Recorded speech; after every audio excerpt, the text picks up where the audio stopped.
Good morning everyone. Welcome to Pioneer Convent School 12th Standard Psychology. The chapter is going on therapeutical approaches. आज हमारे last topics हैं alternative therapies and rehabilitation. So what are alternative therapies? इन्हें alternative क्यों कहते हैं हम? Because these therapies are alternative treatment to the conventional drug treatment and psychotherapies. जो हमने साइकोथेरेपीज़ पढ़ी हैं, जो ड्रग ट्रीटमेंट होते हैं, जो सर्टिफाइड होते हैं, ये उनसे अलग होती हैं. ये सर्टिफाइड ट्रीटमेंट नहीं होते हैं, बट इनसे भी डिसीज़ को, स्ट्रेस को एंड साइकोलॉजिकल प्रॉब्लम्स को कंट्रोल करने में हेल्प मिलती है, और इसलिए हम इन्हें ऑल्टरनेटिव थेरेपीज़ कहते हैं. सो ऑल्टरनेटिव थेरेपीज़ हैं हमारे पास yoga, meditation, Vipassana meditation, Sudarshan Kriya yoga and kundalini yoga. इनके बारे में हम वन बाय वन स्टडी करते हैं. So let's start with yoga. Yoga आजकल वैसे भी बहुत ही पॉपुलर टर्म है. लास्ट 25 ईयर्स से योगा एंड मेडिटेशन दोनों ही बहुत ज़्यादा पॉपुलर हुई हैं फॉर द साइकोलॉजिकल डिस्ट्रेस को ट्रीट करने के लिए. So yoga is an ancient Indian technique, और इसकी जो डिटेल्स हैं those are given in Ashtanga yoga of Patanjali's योग सूत्रा. ये एक बुक है जिसके अंदर एक चैप्टर है अष्टांग योगा. उसमें सारी एंशियंट इंडियन टेक्निक है योगा की. What is yoga? Yoga refers to asana, जो बॉडी पोस्चर्स होते हैं, जो डिफरेंट आसन होते हैं, आपने स्कूल में किए भी होंगे और इसके बहुत अच्छे सेमिनार्स भी होते हैं. और ये रेफर्स टू प्राणायाम ऑल्सो, जो ब्रीदिंग प्रैक्टिस होती हैं.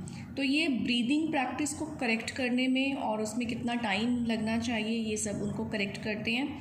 और आसन्स के थ्रू ये बहुत सारे एलिमेंट्स को, फिज़िकल एलिमेंट्स को रिमूव करते हैं, और बेसिकली स्ट्रेस को डाउन करने में योगा बहुत हेल्प करता है. एंड जब स्ट्रेस डाउन हो जाएगा तो साइकोलॉजिकल डिसऑर्डर के चांसेस बहुत कम हो जाते हैं. प्लस जो बहुत सारी फिज़िकल प्रॉब्लम्स हैं वो भी स्ट्रेस से ही डेवलप होती हैं, जैसे कि ब्लड प्रेशर है, माइग्रेन है, क्लस्टर हेडेक हो गया, और जस्ट लाइक कैंसर है.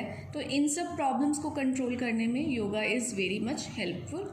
ऑल्टरनेटिव थेरेपीज़ में एक और बहुत अच्छी बात है एज़ कम्पेयर टू साइकोथेरेपीज़.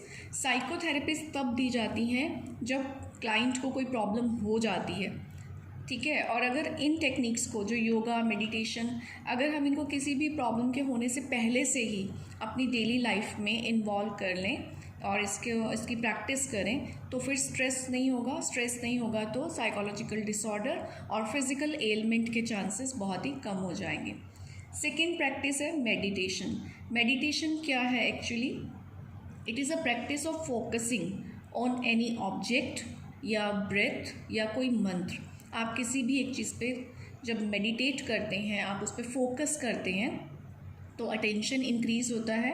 और ये उन लोगों के लिए बहुत हेल्पफुल है, उन स्टूडेंट्स के लिए बहुत हेल्पफुल है जो एक लॉन्ग टाइम तक किसी भी चीज़ पे फोकस नहीं कर पाते हैं, जिनका सिटिंग पावर कम है, क्लास में कॉन्सेंट्रेट नहीं कर पाते हैं. उन लोगों को मेडिटेशन बहुत हेल्प करता है, and it helps in reducing stress as well.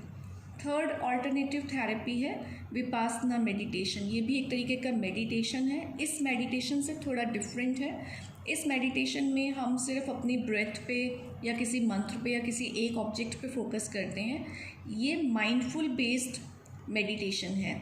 इसमें पर्सन पैसिवली मीन्स बहुत रिलैक्स होकर वो बैठता है and observe the various bodily sensation. उसकी बॉडी में जो भी सेंसेशन हो रहे हैं उनको ऑब्जर्व करता है, इन द सेंस फील करता है, रियलाइज़ करता है. जो भी थॉट्स उसके माइंड में आ रहे हैं, जितना भी उसकी अवेयरनेस में जो भी थिंकिंग चल रही है, वो सिर्फ उसको ऑब्जर्व करता है. और इसमें बहुत लॉन्ग सिटिंग आवर्स होते हैं. जो ये मेडिटेशन करते हैं 7 आवर्स, 8 आवर्स, 10 आवर्स तक वो एक ही जगह पर बैठकर मेडिटेशन फॉलो करते हैं. And it also helps in reducing stress. Sudarshan Kriya yoga है. ये एक रैपिड ब्रीदिंग टेक्निक है. मीन्स इसमें जो ब्रीदिंग टेक्निक सिखाई जाती है दैट इज़ वेरी फास्ट, और वो हाइपर वेंटिलेशन प्रोवाइड करती है. मीन्स वेंटिलेशन होता है सांसों का आना जाना, मीन्स एयर क्रॉस होना. तो ये जब इतना हाई फास्ट स्पीड पे ब्रीदिंग की जाएगी तो वेंटिलेशन ऑफ लंग्स इंक्रीज़ हो जाता है, and it is very helpful for the treatment of stress, anxiety, PTSD, depression etcetera. और एक इंस्टीट्यूट है निमहांस के नाम से, इन्होंने एक स्टडी भी कंडक्ट की और इन्होंने ये फाइंड आउट किया कि अगर सुदर्शन क्रिया की जाए तो बहुत बेनिफिट मिलते हैं इंसोम्निया में। इंसोम्निया होता है लाइक नींद बहुत कम हो जाना। जिन क्लाइंट्स को बहुत कम नींद आती है, सो नहीं पाते हैं, 2-3 दिन तक नहीं सो पाते, that problem is called insomnia and Sudarshan Kriya yoga really helps in insomnia. Next alternative therapy है Kundalini yoga. This is also a very effective treatment for the mental disorders like OCD etcetera. इसमें क्या होता है कि it combines breathing technique with the chanting of mantra. Means breathing technique तो same है, वही meditation वाला, लेकिन उसके साथ साथ ये मंत्र उच्चारण करवाते हैं एंड इससे भी पर्सन बहुत ज़्यादा बैलेंस्ड हो जाता है, फोकस्ड हो जाता है और उसका स्ट्रेस कम हो जाता है। और इन टेक्निक में सबसे अच्छी बात यह है कि अगर आप इन्हें डेली लाइफ में अभी मतलब स्टूडेंट लाइफ से ही अगर इसको अडॉप्ट कर लें, क्योंकि आज की जो लाइफ है दैट इज़ वेरी फास्ट और उसके अंदर कंपटीशन बहुत इंक्रीज़ हो गया है, सक्सेस रेट बहुत कम हो गया है, तो लोगों की लाइफ में फ्रस्ट्रेशन, टेंशन, डिप्रेशन आज के टाइम में ज़्यादा ही सुनने को मिलती है। तो अगर आप इन प्रैक्टिसेस को करते रहेंगे रूटीन में, क्योंकि इसमें कोई मेडिकेशन तो है नहीं जो आपकी बॉडी पर साइड इफ़ेक्ट करेगा, अगर इसको कंटिन्यू करते रहें, इसको फॉलो करते रहें, तो बहुत सारा स्ट्रेस कंट्रोल करना हम बहुत यंग एज से ही सीख सकते हैं। नेक्स्ट हमारा टॉपिक है रिहैबिलिटेशन। रिहैबिलिटेशन एक तरीके के सेंटर्स होते हैं जहाँ पे क्लाइंट कुछ टाइम के लिए रहने जाता है। वो क्लाइंट्स जो सोशली लाइक मिसफिट हो गए हैं, जो लोगों के साथ इंटरेक्ट नहीं कर पाते हैं, अपनी लाइफ को प्रोडक्टिव वे में नहीं चला पाते हैं, तो इनका जो मेन फोकस होता है वो होता है रिडक्शन ऑफ द सिम्टम्स। कि जो भी क्लाइंट में सिम्टम्स आ रहे हैं, डिप्रेशन, स्ट्रेस या फिर एलिनेशन डेवलप हो रहा है, वो सोसाइटी से अलग होता जा रहा है, उन सिम्टम्स को रिड्यूस करने में ये हमें हेल्प करते हैं सेंटर्स। एंड इनका जो मेन फोकस होता है that is on improving the level of quality of the life. कि क्लाइंट की लाइफ की जो क्वालिटी डाउन हो गई है उसका लेवल इम्प्रूव किया जाए। वो कैसे करते हैं? डिफरेंट थेरेपीज़ दी जाती हैं। इसमें फर्स्ट थेरेपी है ऑक्यूपेशनल थेरेपी, जिसमें क्लाइंट को बहुत सारी स्किल्स सिखाई जाती हैं, जैसे कि candle making, paper bag making और कोई वीविंग एट्सेट्रा, पॉटरी। ये क्यों सिखाई जाती है? कि उनके अंदर एक वर्क डिसिप्लिन डेवलप हो जाए। दे शुड नो कि हमें इस वर्क को करना है, it is important for the life, और वो डिसिप्लिन हो जाए first of all. Social skill therapies दी जाती हैं उनको। ये इसलिए दी जाती हैं to help the patients to develop interpersonal skills through role play, imitation and instructions. Different role play करवाए जाते हैं, उन्हें इमिटेट करने को कहा जाता है, इंस्ट्रक्शन दी जाती हैं सो दैट वो सोशल लाइफ को डीलिंग करना सीख जाएं। मेन ऑब्जेक्टिव होता है कि सोशल ग्रुप में वो बिहेव करना सीख जाएं।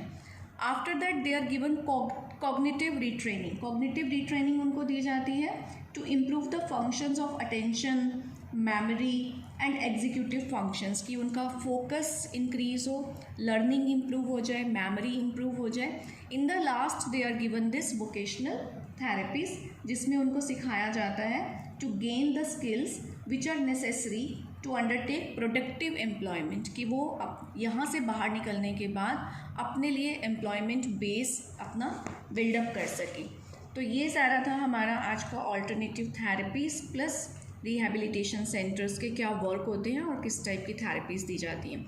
और यहीं पे हमारा ये चैप्टर फिनिश होता है और इसके बाद हम नेक्स्ट चैप्टर स्टार्ट करेंगे। Till then have a good day.